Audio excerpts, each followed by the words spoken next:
Hello friends, আসসালামু আলাইকুম। Welcome to Sanjit's world. আজকে আমি এই সুন্দর কেকটা ডেকোরেশন করা দেখাবো।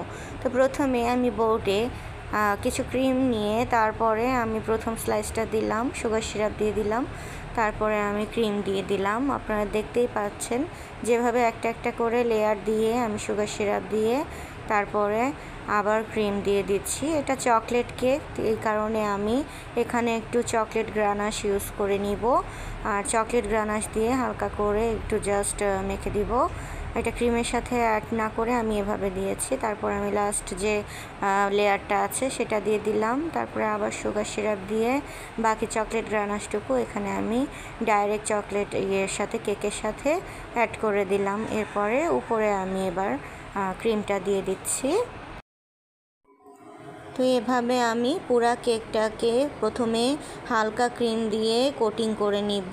কোটিং করা শেষ করে তারপরে আমি কেকের যে উপরের ডেকোরেশন, যেটা মোটা লেয়ার দিয়ে যে ক্রিমটা দেওয়া হয় সেই ক্রিমটা তারপরে আমি দিব। তো এভাবে আমি কেকটাকে ভালো করে কোটিং করে নিলাম। এখন আমি একটা পাইপিং ব্যাগের ভিতরে ক্রিম দিলাম আর এটা এভাবে চারপাশ ধরে ডেকোরেশন করে দিলাম। এই সিস্টেমে খুব সহজেই কোনো পরিশ্রম ছাড়াই একটা ডিজাইন চলে আসে। আমার কাছে এটা ভালো লাগে।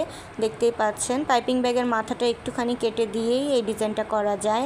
আর এভাবে সমানভাবে সব দিকে ক্রিমটা বসছে। আর বাকি ক্রিমটুকু আমি উপরে দিয়ে এখন এটাকে সমান করে ছড়িয়ে নিব। আর এই ক্রিমটা ছড়িয়ে নেওয়ার পরে আমি এখন সবুজ আর হলুদ রং দিয়ে একটা ডেকোরেশন করব। হলুদ কালার আমি এখানে সন্ধ্যামালতী ফুলের একটা ডেকোরেশন করব। তো সন্ধ্যামালতী ফুলটা যেরকম হয় আমি সেরকমই একটু চেষ্টা করে রোজ নজল দিয়ে এটা বানানোর চেষ্টা করলাম। তো এরকম করে করে আমি প্রত্যেকটা ফুল দিয়ে নিচ্ছি। আর ফুলের মাঝখানে যে রেণু হয় সেই রেণুটার জন্য আমি একটুখানি চকলেট মিক্স করে ক্রিমটার সাথে একটা ব্রাউন কালার আনার চেষ্টা করেছিলাম। তো সেটা দিয়ে আমি প্রতিটা ফুলের মাঝখানে ব্রাউন কালার রেণু দিয়ে দিলাম আর সবুজ কালার পাতা ইউজ করলাম। তো এইভাবে আমার কেকটা আস্তে আস্তে রেডি হয়ে গেল। আমি সবুজ কালার পাতার নজলটা দিয়েই নিচে একটা লেয়ার দিয়ে দিয়েছি কেকের, এটা দেখতে ভালো লাগবে। তো সেটা আমি কিভাবে দিয়েছি সেটা আপনারা এখানে ভিডিওতেই দেখতে পাচ্ছেন। তো এইভাবে আমি কেকের চারপাশটা ডেকোরেশন করে নিলাম। আর এই হয়ে গেল আমার কেকটা। তো কেমন লাগলো সবার? ভালো থাকবেন, সুস্থ থাকবেন। খোদা হাফেজ।